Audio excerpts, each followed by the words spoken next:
Jasmine's journey to that moment began in Overtown, one of Miami's oldest black neighborhoods, where she grew up in a tight-knit but struggling community.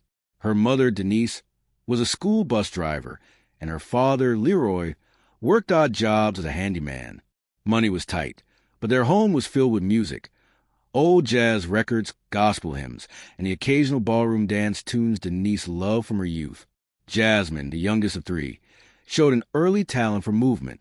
At 5, she was mimicking dance steps she saw on TV, her tiny feet twirling to rhythms that seemed to live in her bones.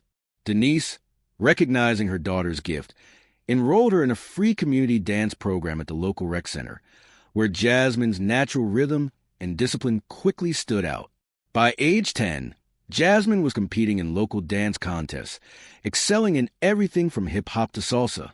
Her real passion, though, was ballroom dancing, which she discovered through a volunteer instructor named Ms. Clara, a former competitive dancer who taught at the rec center. Clara saw potential in Jasmine and introduced her to the waltz, tango, and foxtrot, teaching her the elegance and precision of each step. Jasmine soaked it up, practicing for hours after school, her sneakers sliding across the worn linoleum of the rec center. By 15, she was winning regional youth competitions, earning trophies in ballroom categories that stunned judges who rarely saw black teens in those spaces. Her signature was a waltz, its flowing steps a perfect match for her grace and control. Despite her talent, opportunities were limited.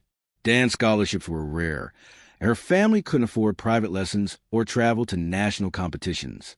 Jasmine's parents encouraged her to focus on academics, hoping she'd find a stable career. She excelled in school, graduating high school with honors and earning a partial scholarship to Florida International University, where she studied hospitality management. To support herself, she worked as a maid for a cleaning service that catered to Miami's elite, scrubbing floors in mansions she could only dream of affording. Dance remained her escape, and she continued competing when she could, racking up titles at local and state ballroom events. At 22, she won the Florida Amateur Ballroom Championship, a victory that earned her a small cash prize but little recognition outside dance circles. It was through her cleaning job that Jasmine met the Harrington family. Edward Harrington, a real estate mogul worth millions, lived in a sprawling Coconut Grove estate with his wife, Lillian, and their son, Ethan, a 29-year-old tech entrepreneur. Jasmine was part of the cleaning crew assigned to the Harringtons' home, where she worked quietly, her professionalism earning her their trust. Ethan, who often worked from home, noticed Jasmine's quiet confidence and struck up occasional conversations with her. They talked about music, travel, and, to Jasmine's surprise, dance. Ethan had taken ballroom lessons as a teen, but never pursued it seriously. Their chats were brief but warm, and Jasmine sensed a genuine kindness in him, rare among the wealthy clients she served.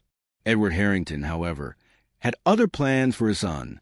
A traditionalist, he wanted Ethan to marry someone from their social circle, preferably a woman with wealth or connections. Ethan, independent and uninterested in his father's matchmaking, had resisted arranged dates for years. Frustrated, Edward devised an unconventional test. He would host a gala at the estate, inviting eligible women from Miami's elite to compete for Ethan's hand through a waltz. The idea was rooted in Edward's love for old-world traditions, but also served as a way to filter out those he deemed unworthy. He announced a challenge at the gala, expecting only a few to take it seriously, confident that a polished debutante would win.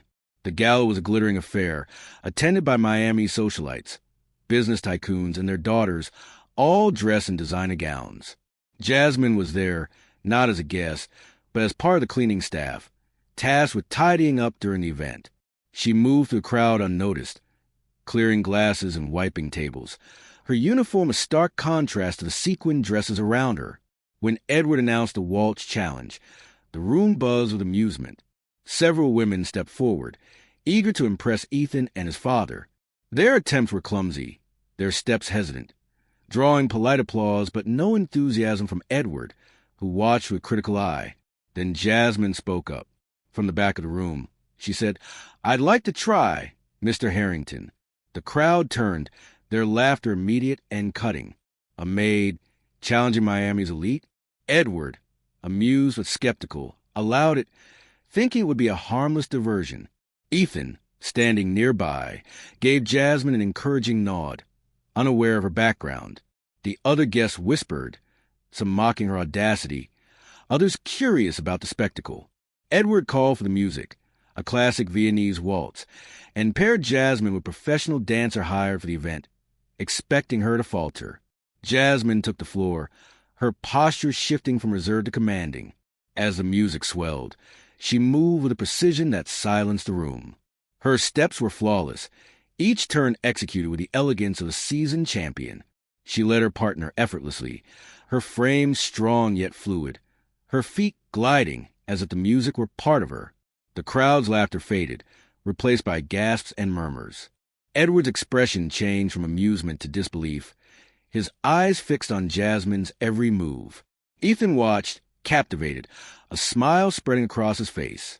When the music stopped, the room erupted in applause, spontaneous and genuine. Edward, recovering his composure, approached Jasmine. "Where'd you learn to dance like that?" he asked, his tone a mix of curiosity and respect. Jasmine explained her years of training, her championships, and her love for the waltz. She spoke matter-of-factly, not boasting, but the weight of her accomplishments was clear. The guests, now quiet, listened as she described growing up in Overtown, teaching herself discipline through dance, and competing against all odds. Edward, visibly moved, asked why she was working as a maid. "It pays the bills," she said simply, "and it let me meet people like your son." The room buzzed with new energy. Some guests, embarrassed by their earlier mockery, approached Jasmine to compliment her. Others whispered about the maid who danced like a queen. Ethan, stepping forward, thanked Jasmine for her courage and asked if she'd join him for a dance later, not as a challenge, but as a guest. Edward, rethinking his assumptions, admitted he'd misjudged her. "You've shown us all something tonight," he said. He didn't declare her the winner of his challenge. His pride wouldn't allow it. But he invited her to stay, signaling a shift in his perspective. Jasmine's performance changed more than the mood of the gala. Word of her dance spread through Miami social circles, amplified by videos guests had recorded. Local dance studios reached out, offering her teaching positions, and a community center in Overtown asked her to start a youth ballroom program. Jasmine accepted, using the opportunity to inspire kids from her neighborhood. Ethan, drawn to her authenticity, began spending more time with her, their friendship deepening into something more. Edward, though slow to fully embrace Jasmine, couldn't deny her talent or her impact on his son. Months later, Jasmine and Ethan were dating, their bond built on mutual respect rather than a staged challenge. Jasmine continued her work, balancing her cleaning job with dance instruction and advocacy for arts programs in underserved communities. Her story became a local legend, a reminder that talent and grit could upend even the most rigid expectations. The night she danced at the Harrington's Gala wasn't just a victory over mockery. It was proof that Jasmine Carter, champion in her own right, could step into any room and claim her place.